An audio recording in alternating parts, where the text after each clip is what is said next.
Your resistance is amusing. Ambassador. Now, witness the end of your alliance. The mockery began 4 minutes before the first shot was supposed to be fired, broadcast on an open channel to every ship in the Free Reaches compact so that nobody watching could pretend they hadn't heard it. And Ambassador Sable Kestrel stood very still on the observation deck of the Alliance flagship Providence and listened to Supreme Marshal Kaldrenn Voss laugh at the idea that anyone believed this ragged little coalition could survive what was coming. 61 vessels, the Supreme Marshal said, his voice carrying the particular relaxed contempt of a man who had already won the battle in his own mind and simply wanted the satisfaction of saying so aloud before the killing started. Built from scavenged hulls and borrowed engineering, crewed by species my ascendancy discarded generations ago because they were not worth the resources to keep. And you call this an alliance? I call it a landfill that learned to fly. Sable did not answer. There was no channel open for her to answer through, and even if there had been, she understood, with the flat clarity of someone who had spent 11 years building toward this exact confrontation, that nothing she said in the next 4 minutes would matter half as much as what happened after the shooting started. Beside her, Commodore Idris Bakair stood with his arms folded, watching the tactical display where the Cindral Ascendancy's assault fleet, 140 vessels strong, held position at the edge of engagement range like a held fist. "He's not wrong about the numbers," Idris said quietly. "No," Sable agreed, "he isn't." What Supreme Marshal Voss did not know, what he had no reason to suspect, standing at the head of the single most powerful battle fleet the Cindral Ascendancy had ever assembled for what he clearly believed would be a brief and satisfying punitive strike, was that the Free Reaches Compact had never once, in 11 years of careful, patient construction, intended to fight this battle fairly. Fairness had never been the plan. Fairness, Sable had decided a long time ago, was a luxury only the side with more ships could afford to demand. The countdown to engagement continued on the tactical display, and across the Providence's bridge, nobody moved to raise shields any higher than they already were, nobody scrambled additional fighters, nobody did any of the things a desperate, outmatched fleet facing annihilation should have been doing in its final minutes. Idris noticed it too. He always did. "Everyone's very calm for people about to be erased," he said. "That's because we're not the ones who should be worried," Sable said, and turned to watch the countdown reach zero.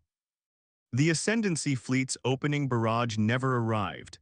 Instead, across all 140 vessels simultaneously, weapons systems that had been calibrated, tested, and certified combat-ready failed to charge.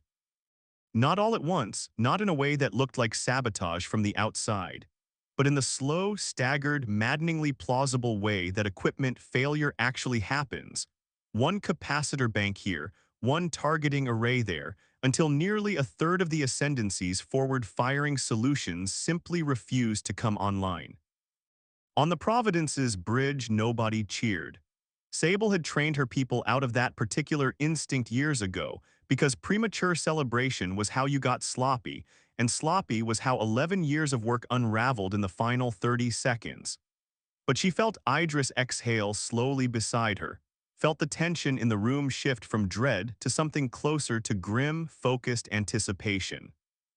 "Marshal Voss is not going to enjoy discovering why that happened," Idris murmured. "No," Sable said, "he really isn't." To understand why 140 warships built by the most technologically dominant power in this quadrant of space had just watched a third of their weapons fail in perfect, staggered synchrony, you had to go back 11 years to a moment that had nothing to do with fleets or firepower at all, and everything to do with a decision Sable Kestrel had made in a refugee processing station on the edge of contested space, watching and exhausted. Half-starved engineer from a species she'd never heard of quietly repair a broken water reclamation unit using nothing but scavenged parts, and a level of patience that had, at the time, struck her as almost supernatural.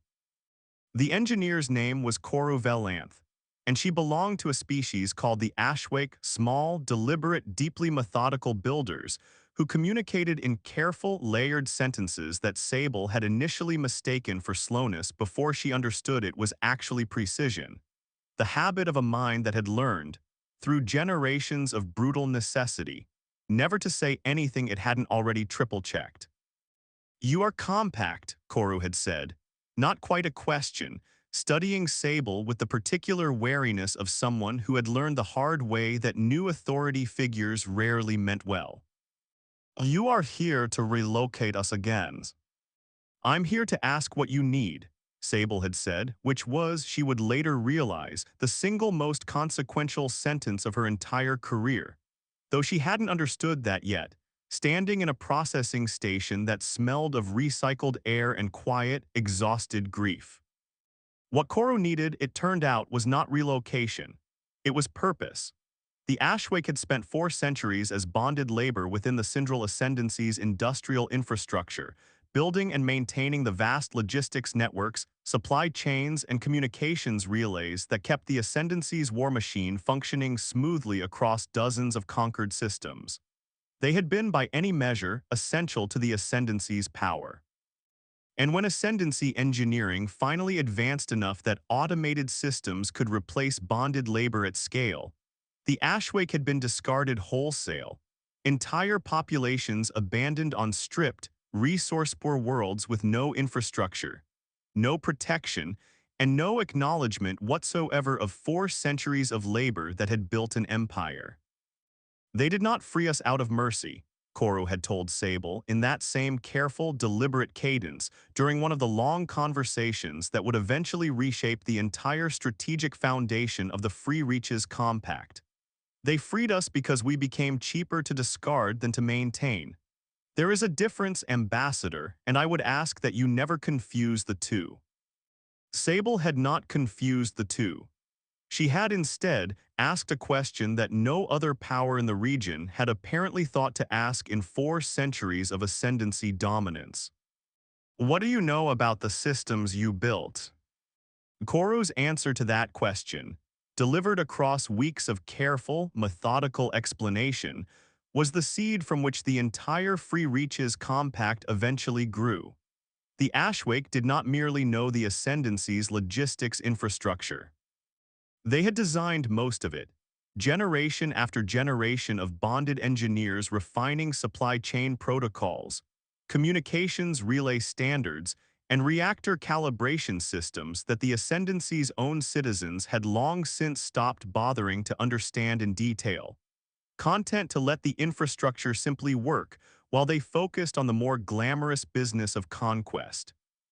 "If you understand a system well enough to build it," Koru had said, "you understand it well enough to know exactly where it can be made to fail without anyone noticing, until it is far too late to matter." Before you go any further into how far that idea actually traveled, if this story's already got its hooks in you, go ahead and hit like, subscribe if you're new here, and drop a comment telling me what you think the Alliance actually built into those systems over 11 years. Now let's get back to that processing station, and to the quiet, patient engineer who was about to change the shape of an entire war without ever firing a single shot.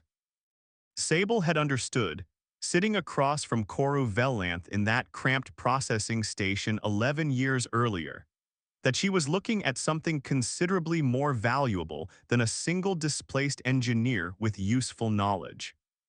She was looking at the blueprint for an entirely different kind of war, one that did not require the Free Reaches Compact to ever match the Cindral Ascendancy ship for ship, gun for gun.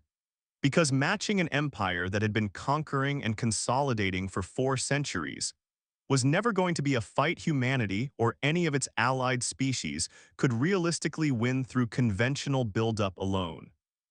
"How many of your people are still out there?" Sable had asked. "HFY who worked those systems, scattered across abandoned worlds discarded the way you were." "Many," Koru had said. "Thousands, perhaps. The Ascendancy did not keep careful records of where it left us. We were, in their accounting, no longer worth tracking." "And the other species," Sable had said slowly, an idea forming with the particular electric clarity that had defined the handful of truly consequential decisions in her career. The other discarded labor populations.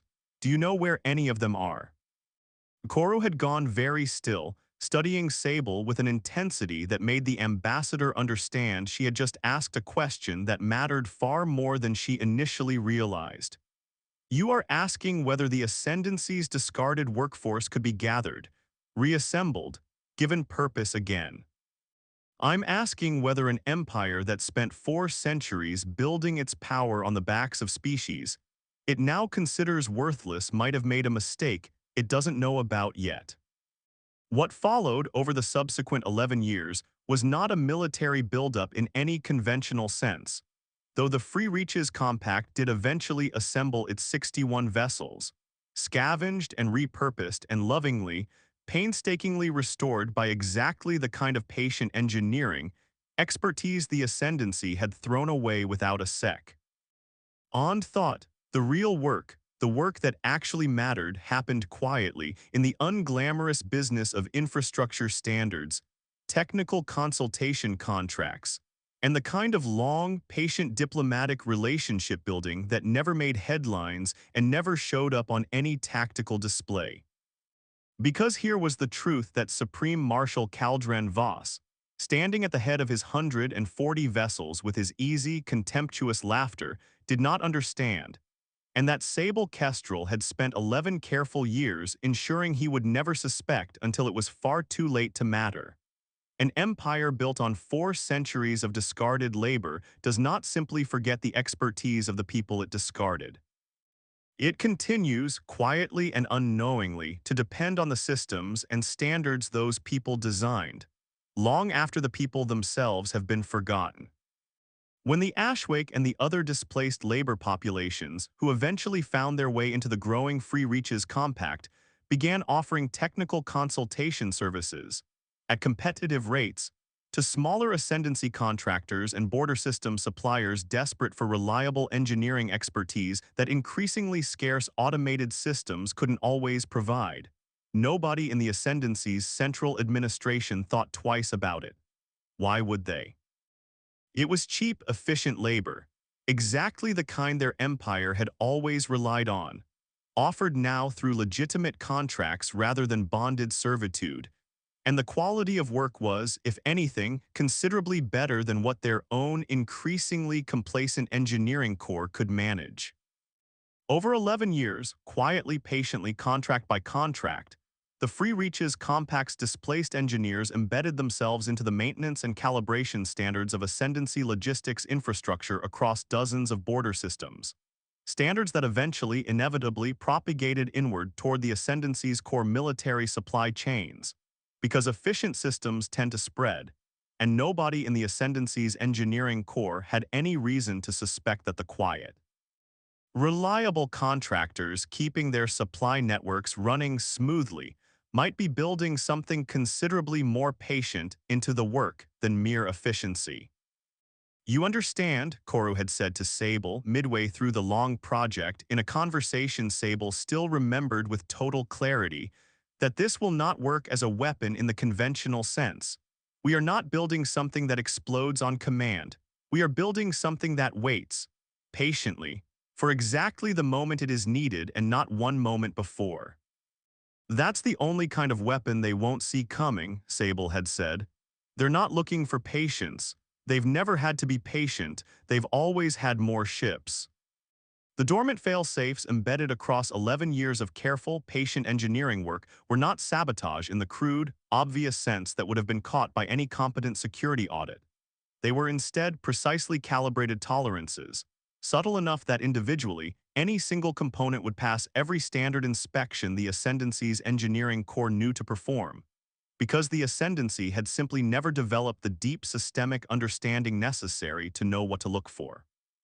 That understanding had walked out the door 4 centuries of bonded labor ago, discarded along with the people who possessed it, and nobody in the Ascendancy's current engineering hierarchy had ever thought to wonder what might have been lost in that discarding. Only when a very specific, carefully encoded activation signal was broadcast, a signal embedded deep within otherwise unremarkable maintenance diagnostic protocols that every Ascendancy vessel ran as routine procedure.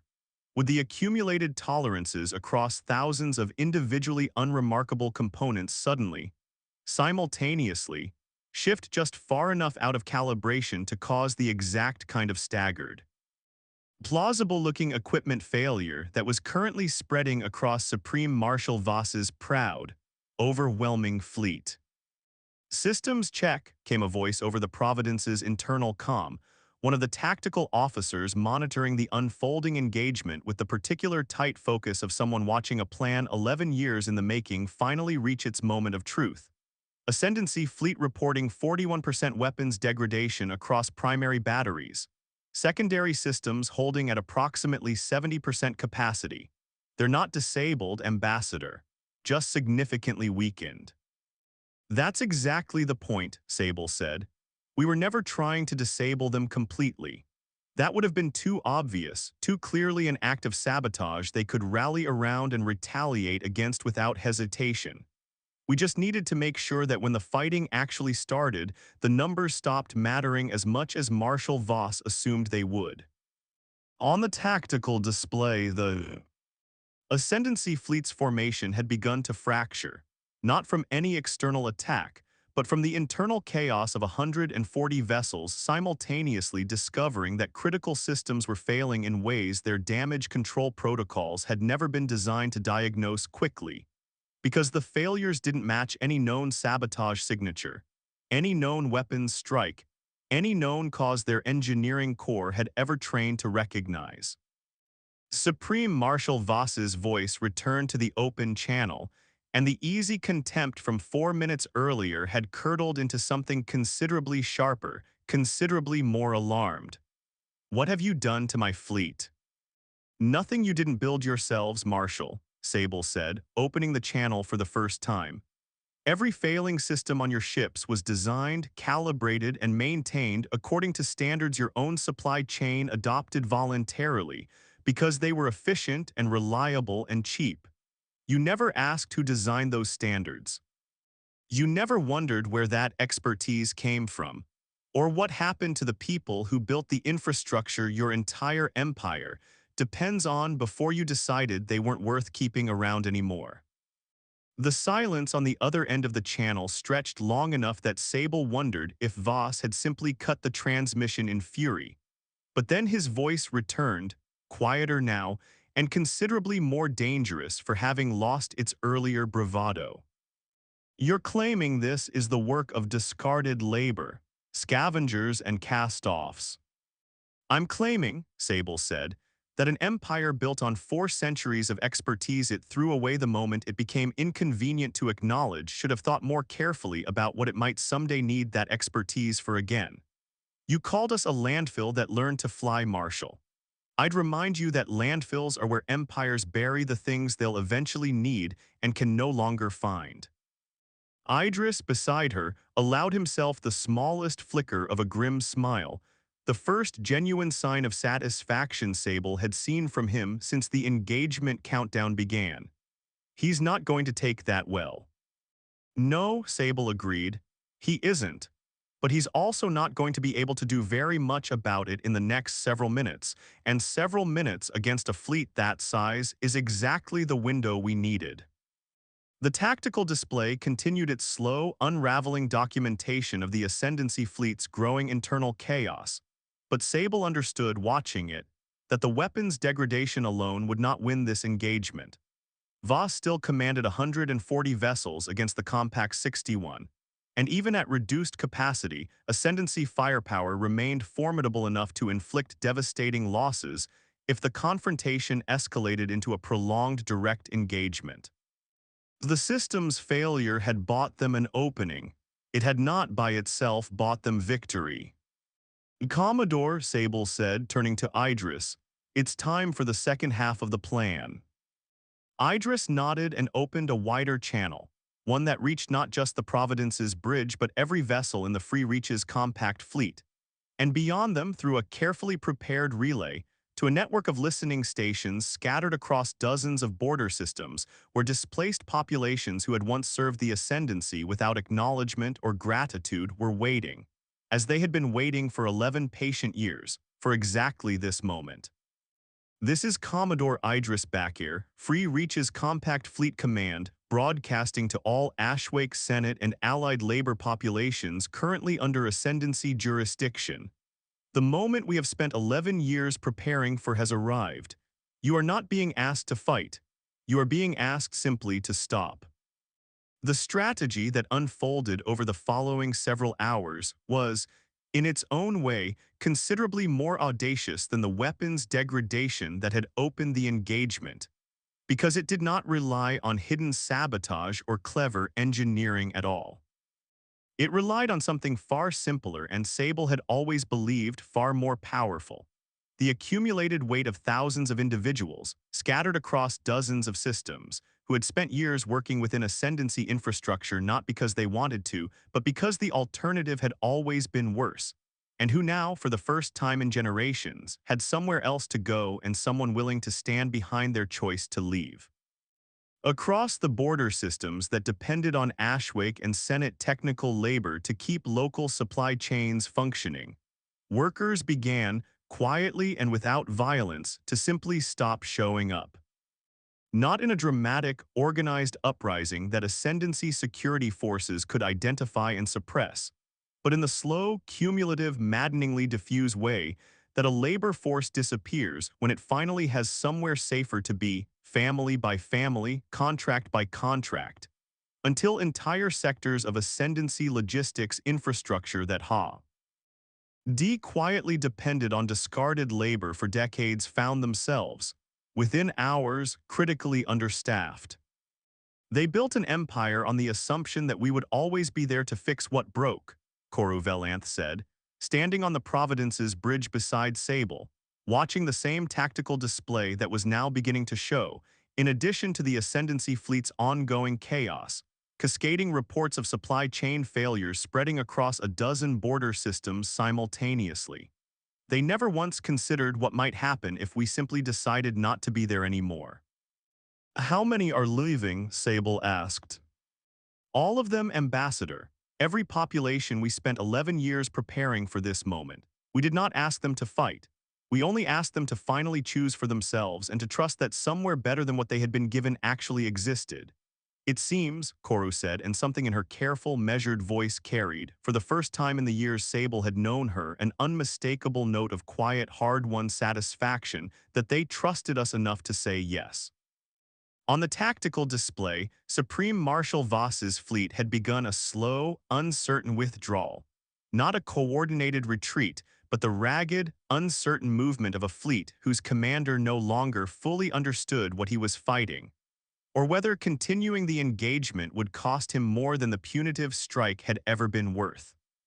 Sable understood, watching it, that this was the moment the entire 11-year plan had been built toward, not the destruction of the Ascendancy's fleet, which had never been the goal, but the simple, undeniable demonstration that an empire built on centuries of quiet exploitation could be brought to its knees without a single shot fired in equal measure, simply by making that exploitation visible and finally reversible. Supreme Marshal Voss's voice returned to the open channel one final time, and the fury that had colored his earlier transmissions had drained away entirely, replaced by something quieter and, Sable thought, considerably more honest. "You could have destroyed my fleet," he said. "Weapons at 40%, formation broken, supply lines collapsing behind us. You had every advantage. Why hold back?" "Because destroying your fleet was never the point, Marshal," Sable said. "The point was proving that we didn't have to. You spent this entire engagement assuming the only kind of victory worth having was the kind that ends with wreckage and bodies. We spent 11 years building something that didn't require either. I'd suggest you take some time to think about what that says about the difference between your empire and ours." The silence that followed carried a different weight than the silence before, and when Voss finally spoke again, his voice had lost every trace of the contempt that had opened the engagement. "This is not over, Ambassador Kestrel. My ascendancy will not simply accept the loss of labor populations it has depended on for generations. No, Sable agreed. I imagine it won't, not easily and not without a considerable amount of difficult reckoning ahead for both our peoples. But Marshal, I'd ask you to consider one thing before you decide how you intend to respond. You called this alliance primitive. You called it unfair that a coalition of discarded species and one relatively young human civilization might somehow stand against the might of your ascendancy. You were right about one thing: it was never meant to be fair. It was meant to make fairness irrelevant, because fair fights are the only kind an empire built on 4 centuries of quiet cruelty ever has to worry about losing. Voss did not respond to that, and after a long moment the transmission ended, and the Ascendancy fleet, battered and understaffed and stripped of the overwhelming confidence it had carried into the engagement, began its slow withdrawal toward the border, leaving behind a battlefield where no significant weapons fire had ever actually been exchanged, and where the only casualties of the entire engagement were the assumptions Supreme Marshal Kaldrenn Voss had carried with him into a fight he had never actually understood. In the weeks that followed the withdrawal of Supreme Marshal Voss's fleet, the true scale of what the Free Reaches Compact had accomplished became clear not through any single dramatic revelation, but through the slow, cascading accumulation of consequences that Sable had always understood would take considerably longer to fully unfold than the engagement itself. Ascendancy border systems, stripped overnight of the technical labor they had quietly depended on for generations, struggled to maintain basic supply chain functionality, forcing the Ascendancy's central administration into the uncomfortable position of publicly acknowledging, for the first time in living memory, just how essential the labor of species it had long since stopped considering worth acknowledging had actually been. They are asking questions now that they should have asked 4 centuries ago, Koru said, standing beside Sable on the observation deck where this entire confrontation had begun. Watching new arrivals continue to stream into compact territory, families and communities who had spent generations as invisible infrastructure for an empire that had never once thought to wonder what might happen if that infrastructure simply chose to leave. Where did the expertise come from? Who built the systems we depend on? What do we owe the people who built them? Do you think they'll actually reckon with the answers? Sable asked. Or just find new ways to rebuild what they lost without ever acknowledging why they lost it? Koru considered the question with her usual careful, deliberate patience. I do not know, Ambassador. Empires rarely enjoy honest reckonings, and the Cindral Ascendancy has spent 4 centuries specifically avoiding this one. But I have learned over 11 years of careful, patient work that even the most stubborn systems eventually have to answer for what they have built on top of forgotten foundations. Perhaps not today, perhaps not even within my lifetime. But the foundation has shifted now, and foundations, once shifted, rarely settle back into exactly the shape they held before. Idris joined them on the observation deck, carrying the particular weariness of someone who had spent the past several weeks managing the enormous logistical complexity of integrating thousands of new arrivals into compact territory, alongside the equally complex diplomatic work of managing relationships with border systems, now desperately seeking new arrangements with the compact rather than risk further collapse of their own infrastructure. Word spreading faster than I expected, he said. 3 more border systems requested formal contact today. Not the Ascendancy's central administration, mind you, they're still pretending this was some kind of unfortunate anomaly rather than an inevitable consequence of 4 centuries of exploitation. But local administrators, people who actually have to keep the lights on in their own districts. They want to know what it would take to establish independent trade and technical support agreements with us instead. That's the real victory, Sable said quietly. Not the fleet that turned back, not even the labor that walked away. It's the fact that for the first time in centuries, someone within Ascendancy territory is having to ask what they actually owe the people who built their world, instead of simply assuming it was theirs to take. She thought standing there watching new arrivals continue their slow, hopeful integration into a coalition that had never promised them an easy fight, only a fair chance, about Supreme Marshal Voss's contemptuous laughter 4 minutes before the engagement began, about the particular arrogance of an empire so accustomed to overwhelming advantage that it had never once considered the possibility that advantage built on centuries of quiet cruelty might eventually, patiently, be turned back against itself. "Do you regret it?" she asked Koru after a long moment of comfortable silence. "Any of it. 11 years is a long time to spend waiting for a single moment."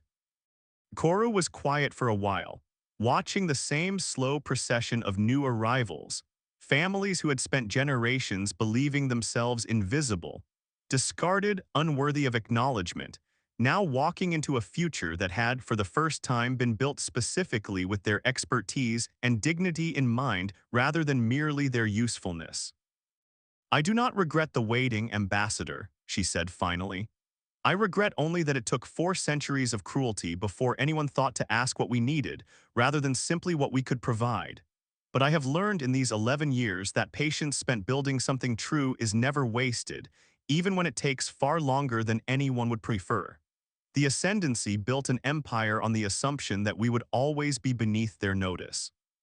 We built something quieter and slower, and in the end, considerably more durable, on the simple, patient understanding that being underestimated is not the same thing as being weak."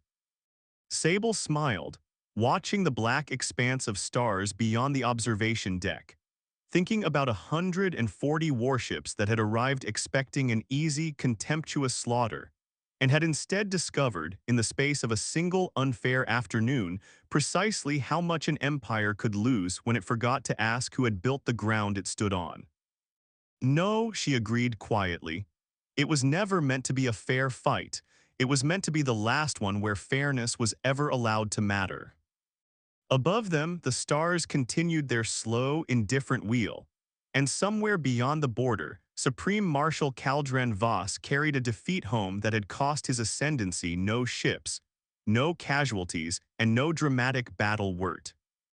High of official commendation, only the far more permanent and irreversible loss of an assumption that had sustained his empire's power for 4 unquestioned centuries. It was, Sable thought, exactly the kind of victory that mattered most. Quiet enough that history might eventually forget the details, but permanent enough that nothing built on the old foundation would ever quite stand the same way again.